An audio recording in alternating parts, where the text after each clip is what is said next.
Hello and welcome to the Film Pulse Podcast. This is episode number 372. My name is Adam Patterson. With me today we got Kevin Reichardt. Hey, Kevin. Hey. What's going on? Yeah, pretty much the same. Nice. Good. Except it's really hot now. Yes, Now it is. really hot. Yeah. So that's cool. So I moved recently. I moved down south. So I'm at the beach now, which is very hot. It is crazy hot here. I'm obviously also in a new room, so it may sound a little hollow right now because still in the process of getting everything set up. I apologize if I sound a little bit more echoey than I typically do. Do it live from the beach. I really could. Beach podcast. Beach podcast. Film Beach podcast. This week on the show, we'll be taking a look at Kelly Reichardt's latest First Cow. We'll also be going over some of them watching on the watch list and new releases on VOD and Blu-ray. Thank you so much for joining us this week. Please remember to review us on iTunes if you get a moment. That would be super helpful. With that, I think we can dive into First Cow. I have a synopsis here. A skilled cook has traveled west and joined a group of fur trappers in Oregon, though he only finds true connection with a Chinese immigrant also seeking his fortune. Soon the two collaborate on a successful business. It just sounds like such a nice, lighthearted, heartwarming story. Yeah. Kevin, we'll start with you. What were your initial impressions on First Cow?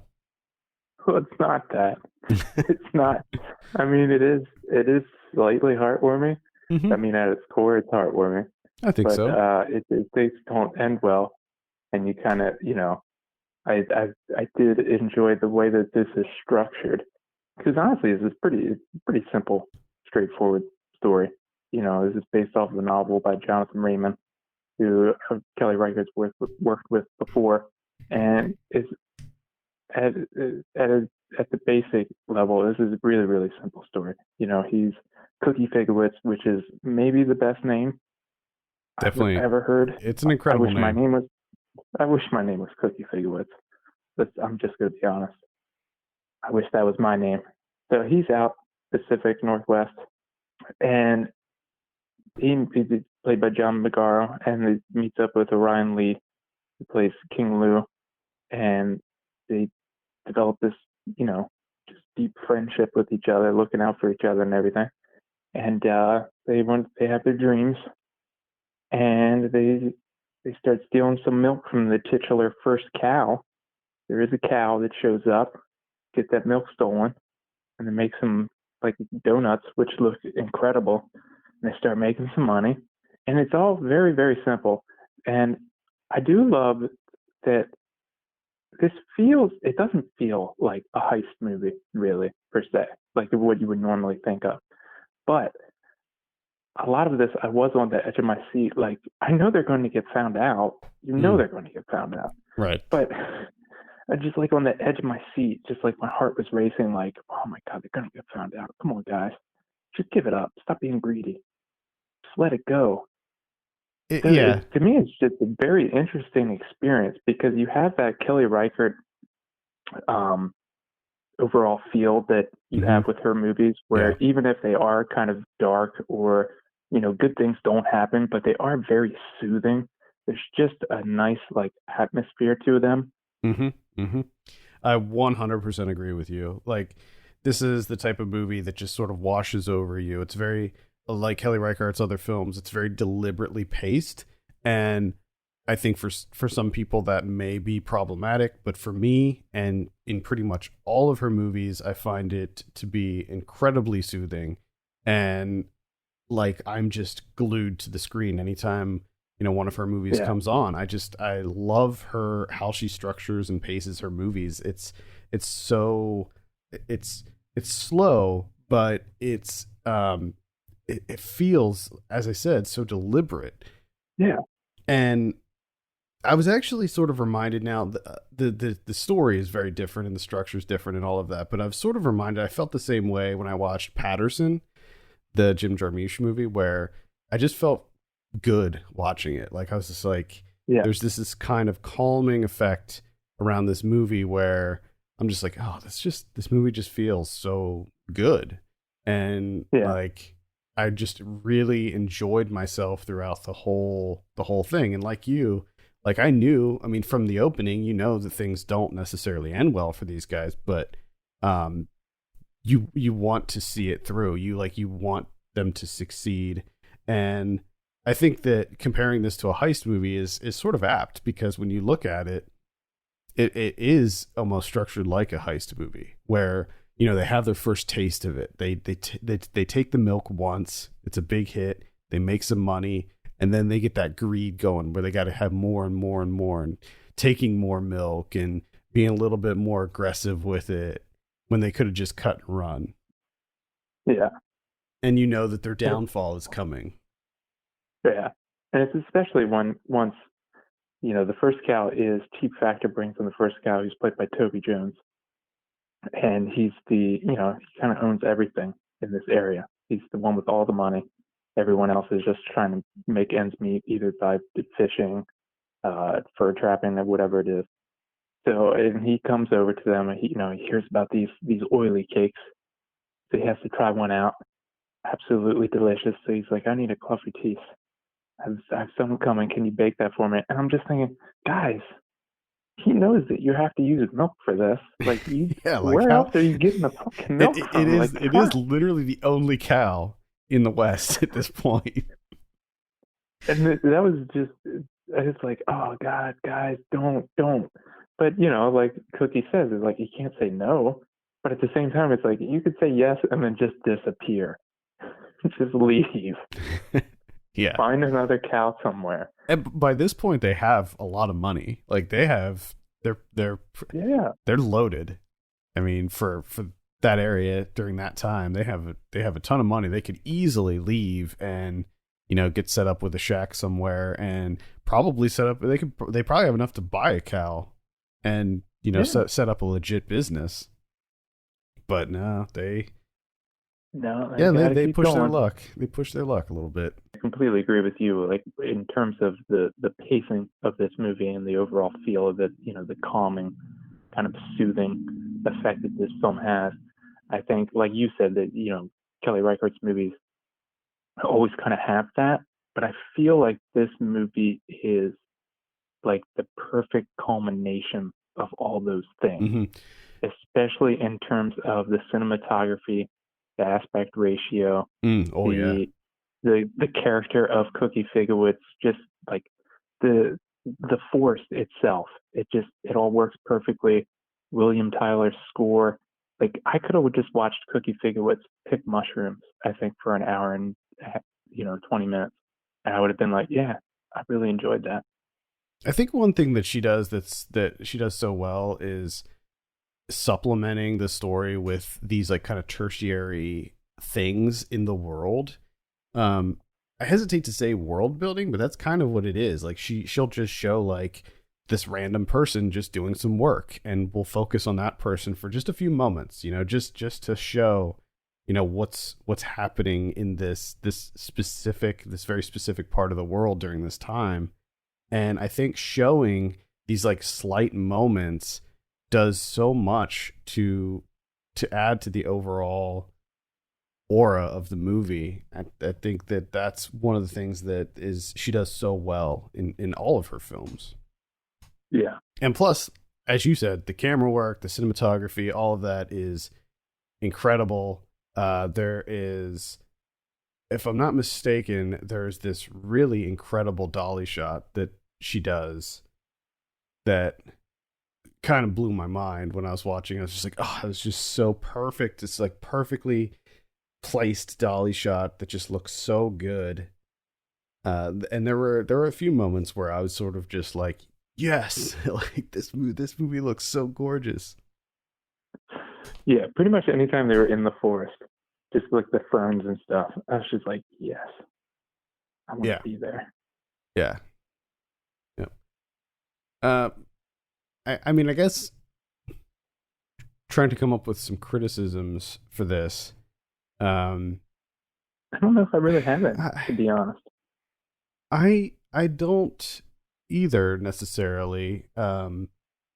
No, I don't really have anything too negative to say about it. Yeah, I mean, there were some things that were slightly disappointing. Like at the beginning, seeing Lily Gladstone's name in the credits. Like, oh, okay, cool. And then, she's there for like a split second and then Yeah. gone. And it's just like, oh, okay, all right. I could use more, but I guess it's not like it was, you know, it was promised to me in any way whatsoever. But at the same time, it's a little bit disappointing. Same with Shaw Cat at the beginning. Yeah, I would say Like, oh, okay, I thought that would be a little bit more, but no. But what I did get is fine. Everything that I did get is good. hmm I think it was interesting how in the opening scene when Alia Shawkat finds the bones in the woods and she like instantly digs it up. And I was thinking, would I do that? No, I don't think I'd do that. I would probably No. call the police.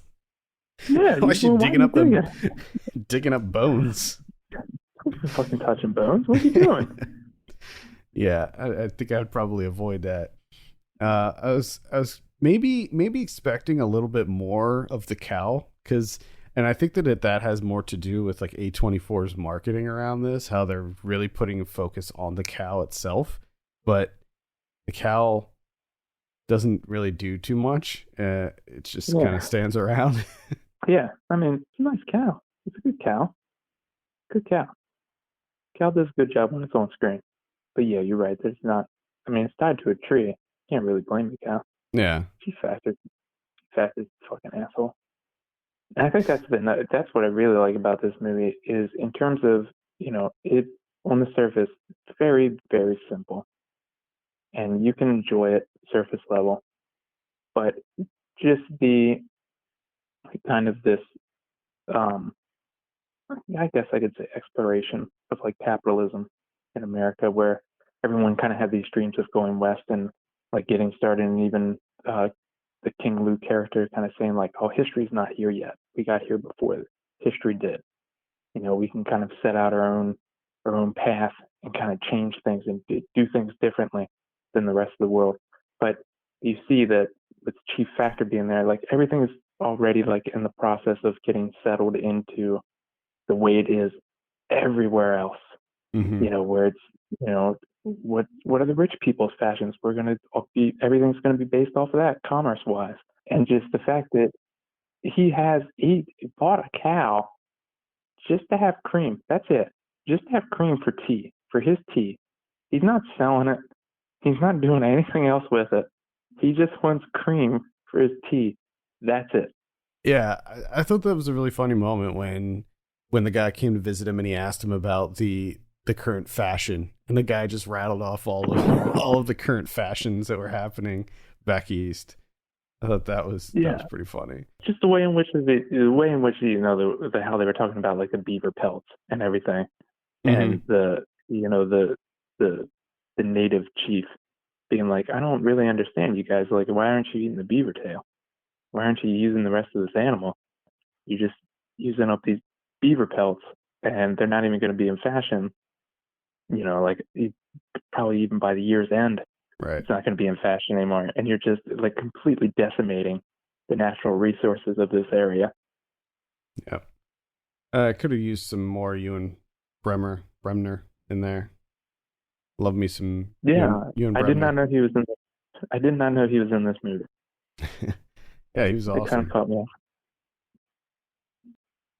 Yeah, overall, I expected to really enjoy this, and I certainly wasn't let down by anything. I kind of had a feeling that this was going to be my jam, and it definitely was. I will at this point. I mean, I've probably said this over her last like 3 movies that I'll just anything that Kelly Reichardt puts out, I will immediately seek out, just because her movies really. They just hit a chord with me.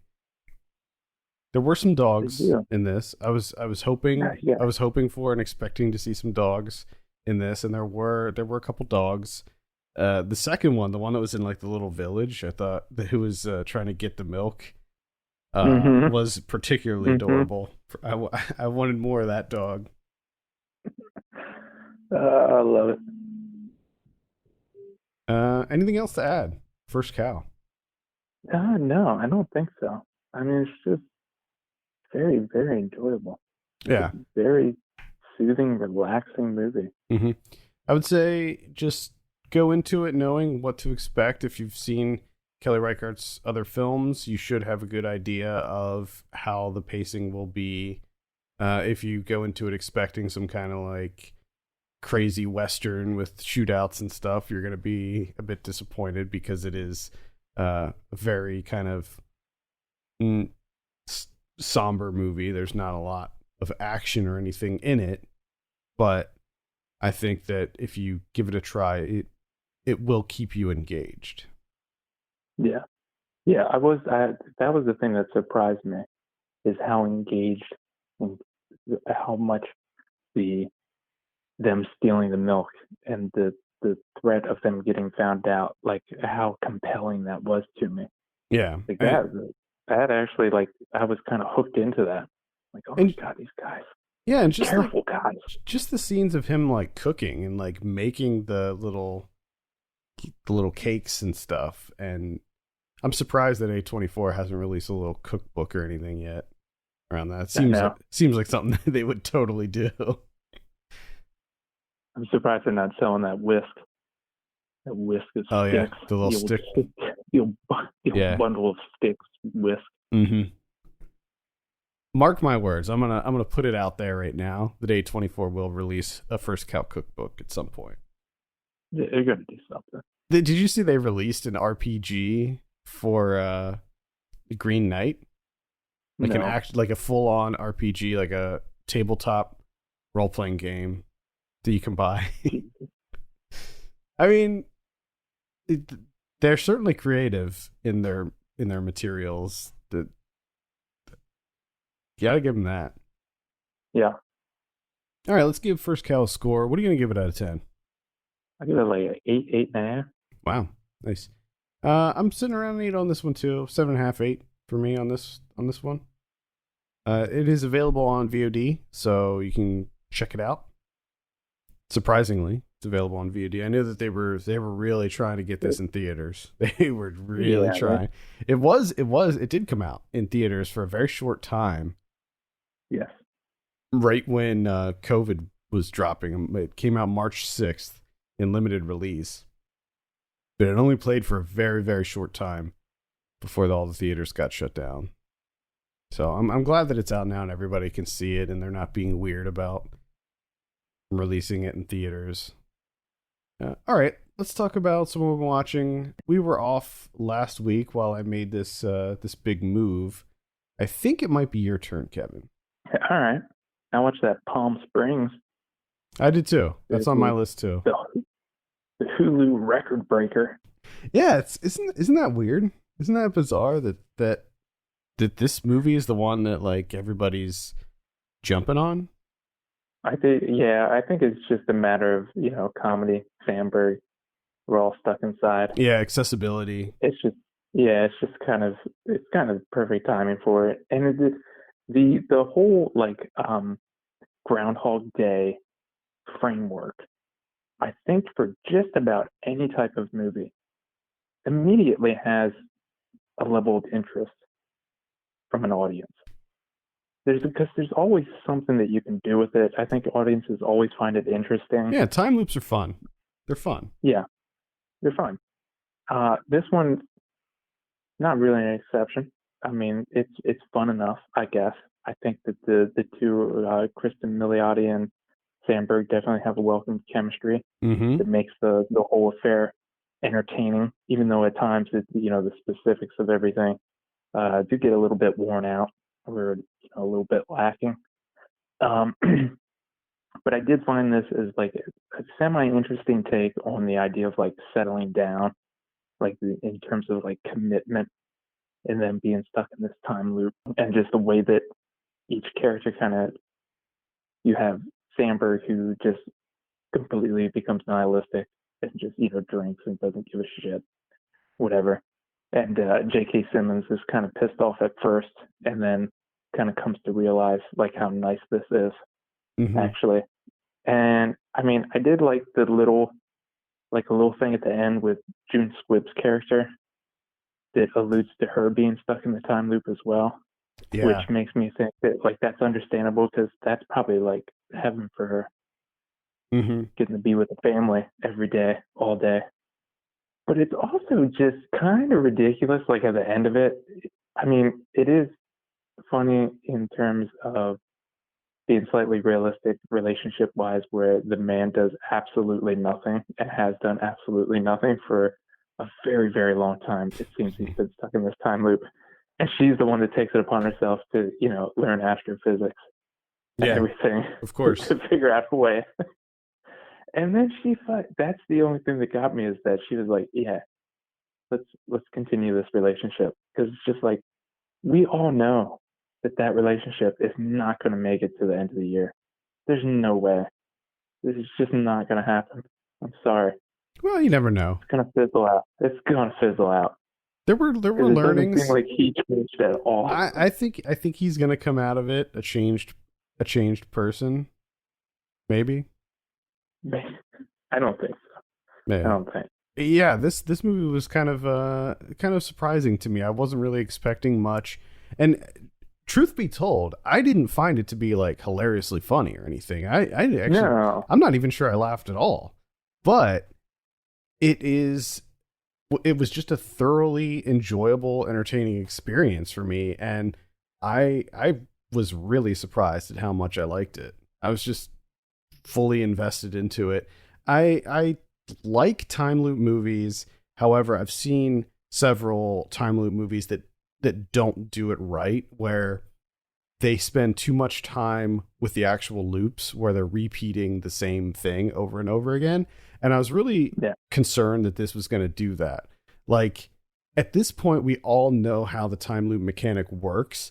And this is like a situation where they don't like specifically say Groundhog Day, but as soon as Andy Samberg was like, yeah, we're in a time loop, Kristen Milioti's character is just like, oh, okay, like, what it is. Like, what a time loop is. To the point where, like, if I was in a time loop, day one, like the first loop, I would be like, oh shit, I'm in a time loop. Like, I would immediately know, I wouldn't have to live the whole day over again to know that I'm in a time loop. And I thought that they handled that pretty well in this, because that tends to get annoying, or it wears on you. Like if you revisit Groundhog Day, obviously that movie's the thing that started the whole time loop thing. But if you revisit Groundhog Day, like, there's so many scenes where it just repeats the same stuff over and over, and it wears on you. But I thought that they did a really good job with that. And to just sort of underscore what you were saying, Kevin, I really liked how, like, the underlying themes of this, with like complacency and all of that stuff, and just him just accepting his life and his station in life, and how he has this sort of nihilistic approach to everything after living the same day thousands and thousands of times. I really liked what this movie was trying to say. Yeah. But I agree with you. I was kind of surprised.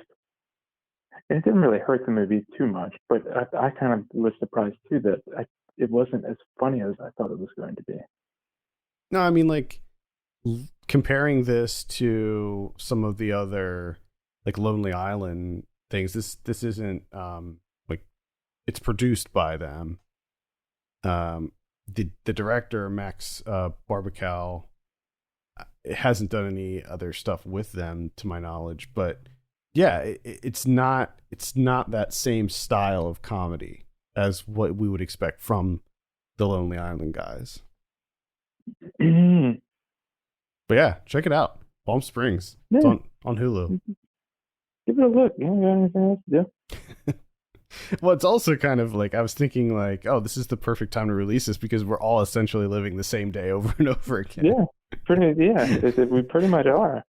We're all living the same days over and over again. Just So, I'm just very, very thankful that mine is not at a wedding. A oh my God, can destination wedding you? in the middle of Oh, the fucking jeez, desert. can you imagine? Can you imagine?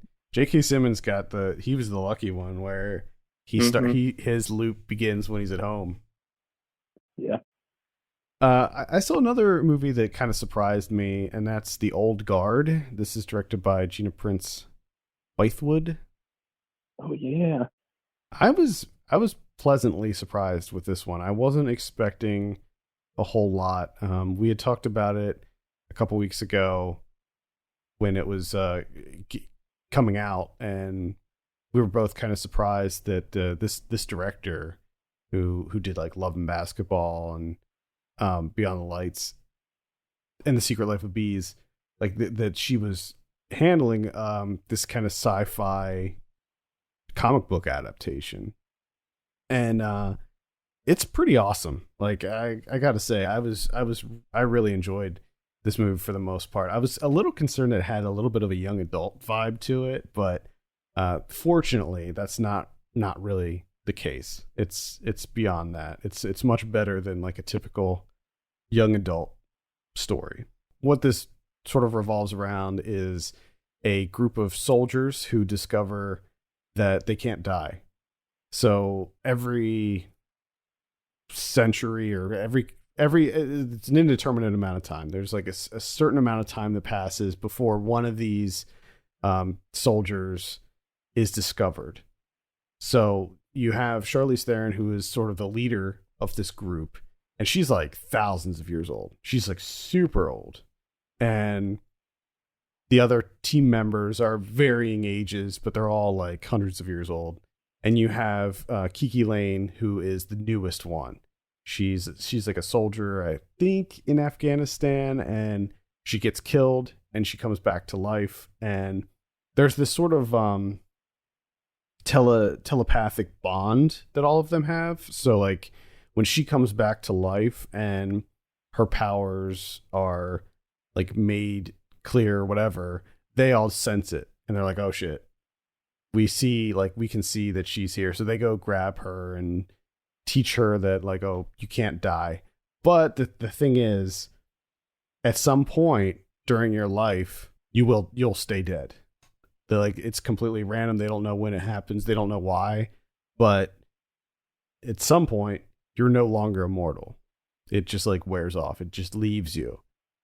And so that's something that they're always kind of grappling with. Like, is this going to be the time? Is this going to be it?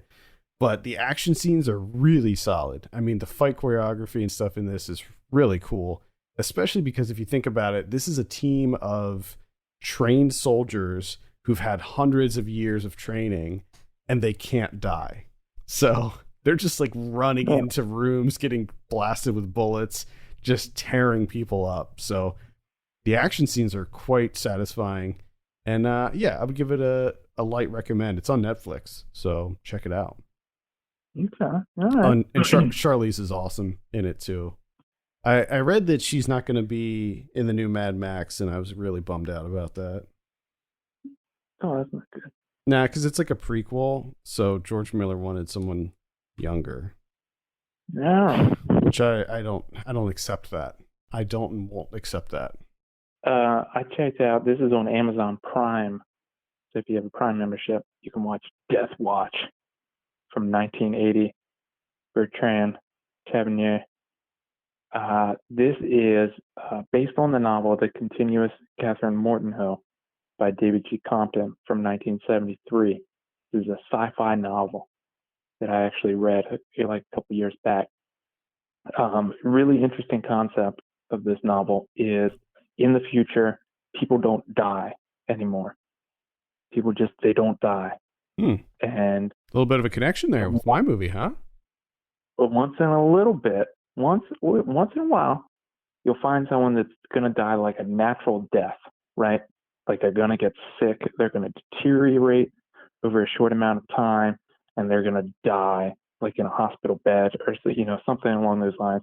The way that we die today, some people with cancer, whatever it may be.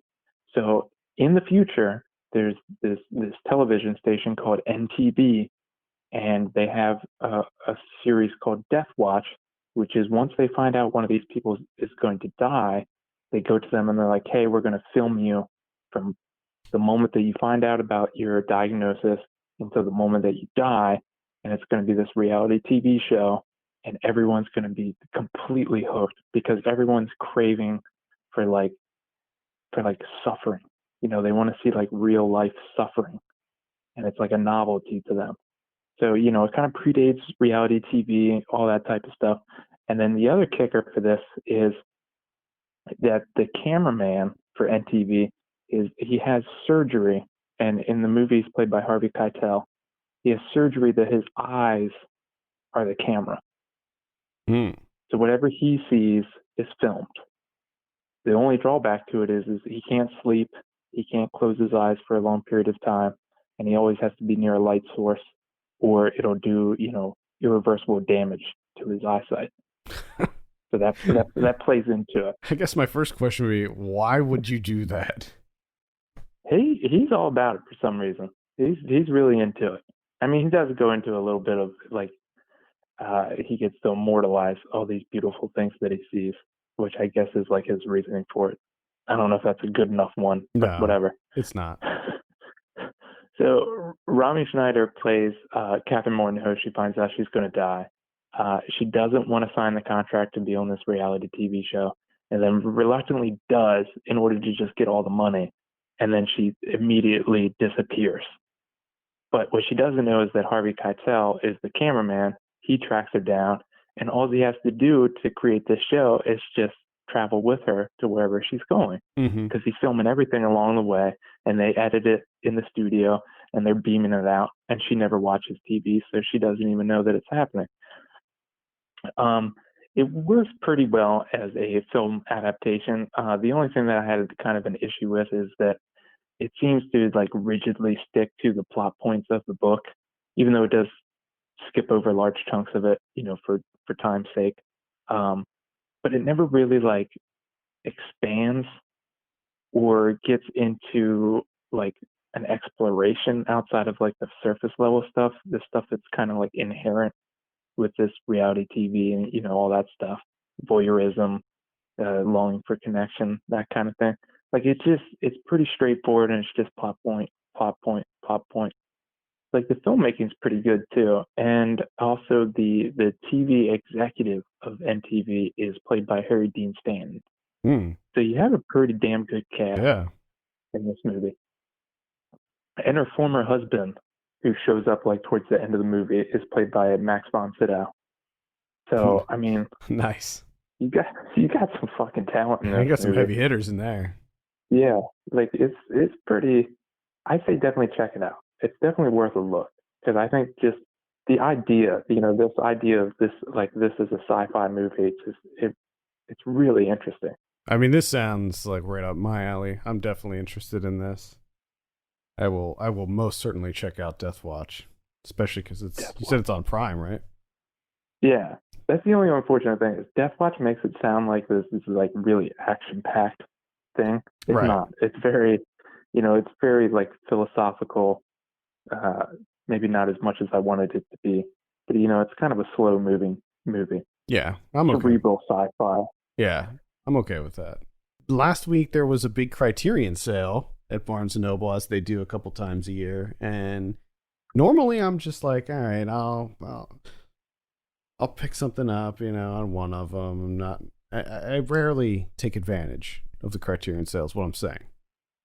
Now, most of the time I'm fortunate enough for Criterion to send me the stuff, but they didn't send me these box sets. So I got the Godzilla box set, and I picked up the Bruce Lee box set. Now, the Bruce Lee box set, that's mostly just like a collector thing. Like, I've seen all the Bruce Lee movies, most of them multiple times. I'm excited to revisit Enter the Dragon. That's my favorite of his, and so I'm excited to revisit that. But the Godzilla box set is what has me really intrigued, and I almost bought it when it came out, but I just couldn't quite justify that price tag. But 50% off. I mean, it's right there. Come on, it's a no-brainer. So yeah. Oh yeah. I started diving into Godzilla, and as it turns out, I never saw the original Godzilla. I don't think.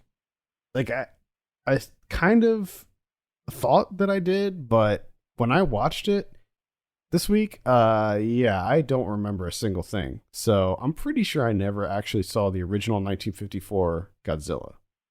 Now, one of the things that bummed me out about this set was that that Toho didn't want the English dub to be available on this. There's some of them have the English dub, but a lot of them don't. It's only the Japanese audio with subtitles. And for these movies, I actually wanted the English dub because that's how I remember watching monster movies when I was younger, was with the really bad English dubbing.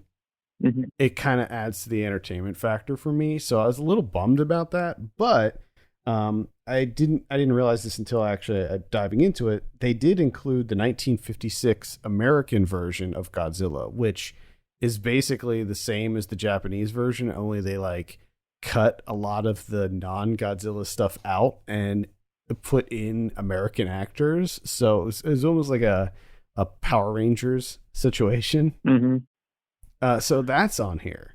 I didn't watch that. I just watched the original one. But so far, I only watched the first two, which was the original one and then Godzilla Raids Again. The first Godzilla, I think, is a must-see. It holds up incredibly well for being as old as it is. Like, when you're watching it, some of the effects work, you're just like, oh boy. But then some of it, you're just like, wow, that is really impressive for 1954. Like, that looks pretty damn good for 1954. Specifically when there's a scene when Godzilla first uses his atomic breath and melts these power lines, these transistors and stuff. And it just looks really cool. I think a lot of the model work is really impressive in this movie too. Some of it's there's a really weird edit that happens in it though, which kind of blew my mind because I'm like, how did they not fix that? It just looks so bad. But anyway, I think that the first Godzilla is still very, very much worthy of a watch. The sequel, I can't really say the same about. Godzilla Raids Again. This came out just a year later, and it was sort of rushed to theaters. It rushed into production because of the massive success of the first Godzilla. And it's a different director, so the second one's directed by Motoyoshi Oda, and it just feels a lot cheaper and kind of crappy. There's this really great scene when they're shooting rockets at Godzilla, and it's so clearly little toy people at this thing. They're not even trying to hide the fact that it's little toy men standing at these rockets. It just looks so ridiculous, and the fact that all of the fishing line is so visible in this one. I felt like they hid it a lot better in the first one. But this is the first Godzilla where Godzilla actually fights another monster. So that was kind of cool. However, the way that they shot the monster fight was I don't know how to describe it. It looked really bad. It was they did something with the timing. It was undercranked or something, and it just looked like two people just wrestling. It was pretty awful. But at any rate, that is my journey into Godzilla. I hope my goal is to watch every Godzilla movie before year's end. That's the goal. Well, you got plenty of time. So. I have plenty of time, but I learned that there's 36 Godzilla movies. So, yeah. But, I mean, thinking about this is probably your best time to do it. Yeah. I don't think you're going to get, unless we have another pandemic. Which I think we probably will. It's probably just going to be one long one never-ending pandemic is my guess. Could be. Or we're going to layer pandemics on top of multiple. End up being a fucking Big Mac of goddamn pandemics. Yeah. I think that could be the direction we're headed. Yeah, I mean, I'm probably actually not going to watch the Hollywood ones, so that knocks like I think four of them off right there. The Roland Emmerich one, and then two new ones. And I think there was another one in there somewhere. So yeah, I'm looking at like maybe 32 Godzilla movies. I don't know if I'm going to watch the animated ones either. Netflix put out the animated ones recently, so I may stop at Shin Godzilla because that seems like a really place to stop. I know, it seems like a really good place to stop. Fucking movie's so goddamn good.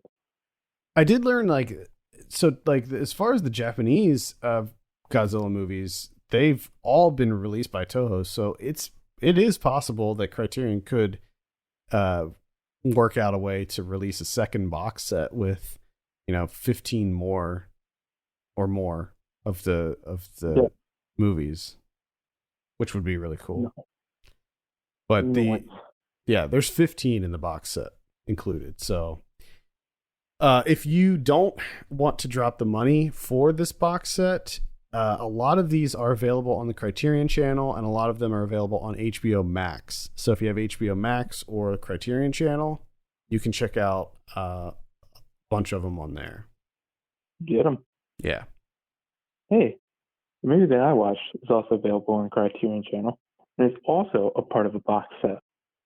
And that's the box set, the third installation box set of Martin Scorsese's World Cinema Project. Mm-hmm. All right. So say what you will about Martin Scorsese, right? But when it comes to him and his work for World Cinema Project, I've been wanting to watch a Med Hondo movie for like decades, right? And I can't find his movies anywhere.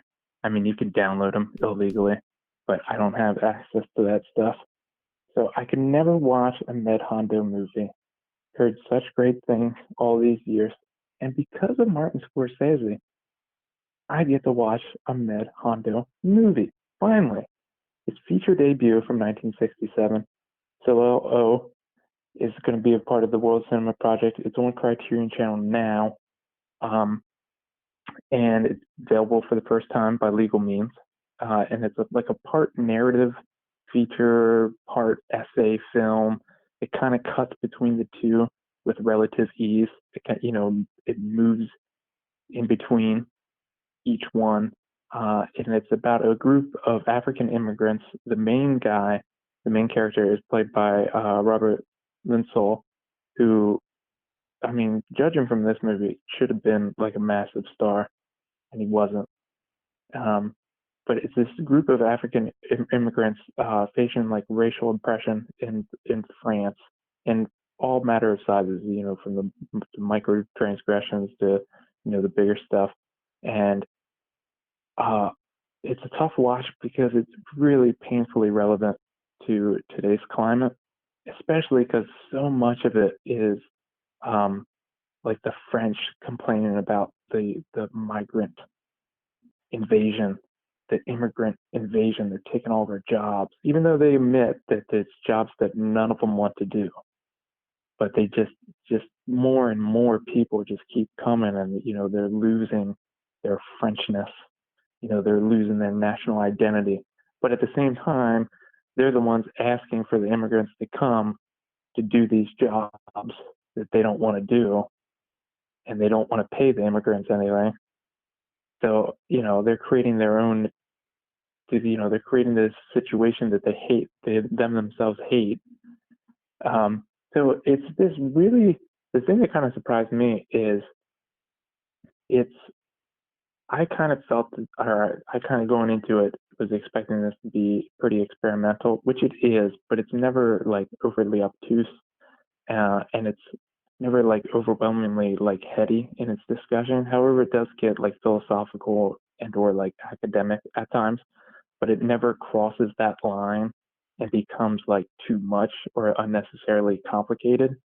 It does a pretty good job of like balancing that with like light, like semi-comedic bits that happen here and there. And even though it is light at times, it's also very sharp and blunt in its accusations and its implications. And it's definitely worth a look. I mean, I'm very happy that I finally got to see a Med Hondo movie. Nice. And that's available on the Criterion channel. So check it out. Check it out there. Do it. Okay, let's take a look at what we have on VOD this week. We have The Grand Unified Theory of Howard Bloom that comes out on the 21st. We have The Rental. This is on the 24th. This is Dave Franco's feature debut. I'm interested in this. A little bit of a thriller. Got some good people in it, so I'll be checking this one out. Maybe we'll review it on the show. I don't even know. We'll see. We'll see what our options are. Yeah. We got Radioactive. I think that's gonna be on Amazon Prime, if I'm not mistaken. That is about Marie Curie, played by Rosamund Pike. A little bit of a biopic there. All right. We have Retaliation. This is with Orlando Bloom. Looks ridiculous. We have Yes, God, Yes. That is a virtual theatrical release starring Natalia Dyer from Stranger Things. Looks like a bit of a coming-of-age story, coming-of-age comedy, maybe. We have Baby Splitters. That's a Splitting babies, huh? Yeah, splitting up those babies. What? The comedy, indie comedy. We got Fisherman's Friends. That's also a comedy. Some bands can't be managed. That's true. Come on now with that tagline. That's all I have on the VOD calendar. This might be slightly out of date because of my move. I haven't added everything that I think is coming out, so I'm going to try to get that updated this week. So check back on the VOD calendar on the site for all the latest editions. On Blu-ray this week, we have Airplane from 1980. This is coming out on the Paramount Presents label. This is number 7 on the Paramount Presents. This is going to be a remastered version of Airplane. Okay. So I'm into that. I'm into the remastered Airplane. We also have Ghost from 1990. That is also on the Paramount Presents label. Ooh. Clueless from 1995. That's going to be a 25th anniversary edition. Can you believe that? 25 years. Ooh. 25 years. God, we are old. Let's see what else we got here. Scoob. That's the animated one from earlier this year. We have Mephisto from 1981. Better Off Dead from 1985. That's a Steelbook edition. A bunch of classics are coming out, including The World in His Arms, Gregory Peck from 1952, Arabian Nights from 1942, Alibaba and the 40 Thieves from 1944, Buccaneer's Girl from 1950. Samurai Marathon from last year is coming out. This is worth a look. This was a really, really cool movie about the first marathon run. I enjoyed that quite a bit. Tommy Boy from 1995, getting a steelbook release. Capone from earlier this year, the Tom Hardy one. Yeah, go back and listen to our review on that one. Torment from 1986 is coming out. You Don't Know Me, which is the documentary about showgirls, that's coming out. Son of Alibaba from 1952 is coming out. Colonel Reddle is from 1985 is coming out. That's going to be on Kino Lorber. Bloodstone from 1988 is coming out on Arrow. Confidence from 1980. That's also a Kino release. John Wick chapters 1 through 3 is getting a 4K release. It's a little mini box set, I guess. Resistance from I guess it was earlier this year that movie came out. That's the one with Jesse Eisenberg, where he plays a French resistance member. What? Yeah. What? Yeah. Very strange. What? Yeah, very strange. Room from last year is coming out. Sorry, The Room from last year is coming out. That's on Shudder. So if you have Shudder, you can watch it there. Survive the Night, starring Bruce Willis, is coming out. Reality Bites getting a new Blu-ray release. Been meaning to revisit Reality Bites. Gonna do that soon for the 90s show, I think. Seabiscuit coming out. Remember Seabiscuit? Seabiscuit. That was all the rage. All the rage there for a minute. Everybody loved Seabiscuit. What an inspirational journey Seabiscuit was. I don't know. There's just something about Seabiscuit. It's just the funniest thing to me. A movie about a racehorse. If you watch it, it's very bad. Like, it's not a good movie. Like, the dialogue is so... It's very cheesy. Doesn't hold up. Arrow is releasing Blood Hunger, the films of Jose Larraz. This is 3 movies included in this. 3 of them. Yeah. Whirlpool, Vampires, and The Coming of Sin. Mm-hmm. So maybe check that out. Not familiar with this director's work, but I'm interested. That's pretty much it. What about Criterion's? We got 2. One is Marriage Story, No Bumpa. That Netflix deal that they came to agreement on. Bunch of behind-the-scenes programs, interviews, all that kind of stuff. You know, stuff that you would come to expect on Criterion. And then Kurstomi's Taste of Cherry, which if you have not seen Taste of Cherry, do so. Very great movie. Much better than Marriage Story. If you had to pick between the 2, always go with Taste of Cherry. Did you see Marriage Story? No, but okay. I just know. Yeah. I wasn't. I don't need that. It had its moments, but yeah. I don't know about Criterion worthy. Speaking of Criterions, we since we were off last week, we didn't talk about the Bruce Lee box set that came out on Criterion. Oh yeah.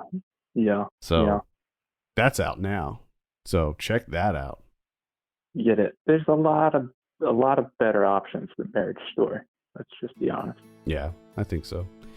All right, that's going to do it for this week. Thank you so much for listening. You can send us your questions and topics to podcast@filmpulse.net. You can follow us on Twitter @FilmPulseNet and @FilmPulseKevin. And if you have a minute, consider giving us a review on your podcast platform of choice. For Kevin Rakestraw, my name's Adam Patterson. We'll see you next week.